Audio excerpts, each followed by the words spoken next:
পর্যায়ে যারা সাংবাদিক ছিল তাদের পুরো আন্দোলনে গুরুত্বপূর্ণ ভূমিকা ছিল, এবং যদি আমরা 9 দফা আমরা ওই সময় সাংবাদিকদের কাছে পৌঁছাতে না পারতাম তাহলে কিন্তু আন্দোলনটা পরিচালনা করা অনেক ক্ষেত্রে কঠিন হয়ে যেত, কর্মসূচি কারো কাছে থাকতো না। এই গণঅ্যারেস্ট এবং গণগ্রেপ্তারের এইটাকেও আমরা দেখতে পেয়েছি এক ধরনের ফেসিবালি সাংবাদিকতা। তো 18 জুলাই থেকে আমরা তখন 9 দফার কথা চিন্তা করি, এবং 9 দফাটা এমনভাবে তৈরি করা হয় যেন এই 9 দফাটা নেতা থাকুক আর না থাকুক আন্দোলনটা চলতে থাকে। তো সেই অনুযায়ী 19 জুলাই আপনারা জানেন 18 জুলাই রাতে ইন্টারনেট ব্ল্যাকআউট হয়ে যায় এবং সবাই যোগাযোগ বিচ্ছিন্ন হয়ে যায়। হঠাৎ করে ইন্টারনেট অফ, ইন্টারনেট ব্ল্যাকআউট, কারোর সাথে কোনো যোগাযোগ নাই। কি করা যায় তখন?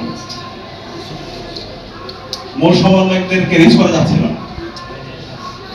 তো তখন আমরা যারা আন্দোলনটাকে সমন্বয় করছে তখন আমরা চিন্তা করবো আমরা অফলাইনে আমরা নেটওয়ার্ক তৈরি করবো এবং অফলাইনের মাধ্যমে আমরা আন্দোলনটাকে সমন্বয় করবো।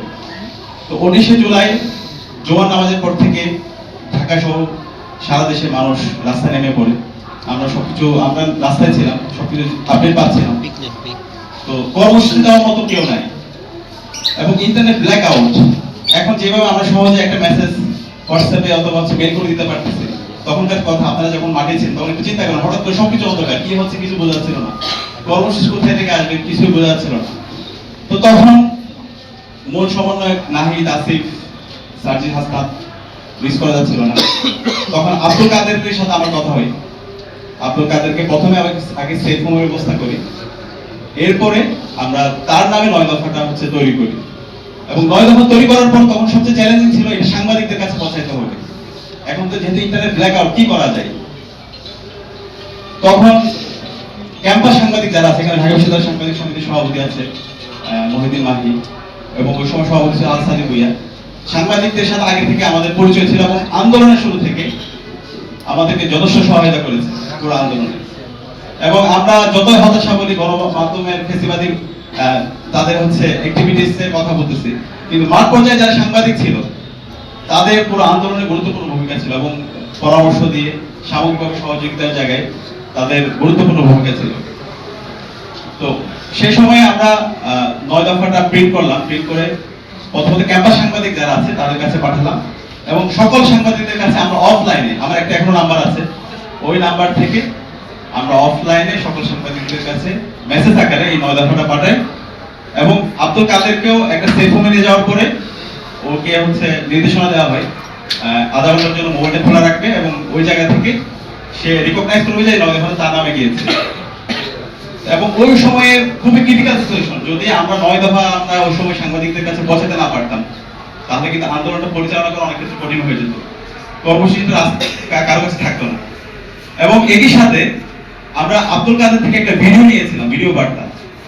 সেই ভিডিও বার্তা নিয়ে আমরা পেন ড্রাইভে করে সকল মিডিয়া হাউসে আমরা এই পেন ড্রাইভে করেই তার ভিডিও বার্তা পৌঁছে দিয়েছিলাম।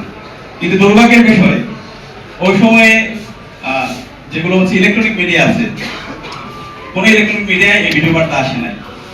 এরপর ইন্টারন্যাশনাল মিডিয়াগুলোতে আমরা দিয়েছিলাম, সেই ইন্টারন্যাশনাল মিডিয়াগুলোতেও ওনারা চেষ্টা করেছেন, ওনারা প্রিন্ট আকারে ছাপিয়েছেন। এবং এরপর দিন আমরা আশা করেছিলাম সকল মিডিয়া, প্রিন্ট মিডিয়াগুলোতে 9 দফা আসবে, কিন্তু খুব অল্প সংখ্যক প্রিন্ট মিডিয়ায় 9 দফা 3টা সম্ভবত, আর একটু বেশি মনে হয় আমার কাছে এরপরে দিয়ে দেখেছিলাম এসেছিল। তো এরপর থেকে আপনারা জানেন 19 তারিখ থেকে 2 তারিখ পর্যন্ত প্রত্যেকটা প্রেস রিলিজ কিন্তু আমি লিখছি। প্রেস রিলিজ এখানে যখন আব্দুল হান্নান, মাসুদ, রিফাত রশিদ, আব্দুল কাদের, মাহির সরকার যখন প্রধান সারি সমন্বয়ক যারা ছিল তাদেরকে গুম করা হয়, পরবর্তীতে এই 4 জনকে সেফ হোমে রাখার ব্যবস্থা করি। পাশাপাশি ওই সময় আমাদেরকে অনেকেই সহায়তা করেছিল, সাংবাদিকদের অনেক ভাই বোনরা আমাদের সহায়তা করেছিল, দেশীয় আন্তর্জাতিক সাংবাদিকরা আমাদের সহায়তা করেছিল। তো প্রত্যেক দিনে আমাদের কাজ ছিল প্রেস রিলিজ লেখা, পরবর্তী দিনে কর্মসূচি ঠিক করা, 62 সমন্বয়কের প্রেস রিলিজ, 58 সমন্বয়কের প্রেস রিলিজ, এভাবে প্রতিদিনের দাবিগুলো, কর্মসূচির নাম ঠিক করা। এবং এই নাম ঠিক করার ক্ষেত্রে আমরা সবার সাথে পরামর্শ করতাম, বিশেষ করে সাংবাদিক, ক্যাম্পাস সাংবাদিক যারা আছে, ঢাকা বিশ্ববিদ্যালয় সাংবাদিক সমিতির ওই সময় যারা সাংবাদিক ছিল তারা অগ্রণী ভূমিকা পালন করেছে আমাদের কর্মসূচিগুলোর ক্ষেত্রে, পরামর্শ দেওয়ার ক্ষেত্রে, এবং এগুলো সার্কুলেশনের ক্ষেত্রে।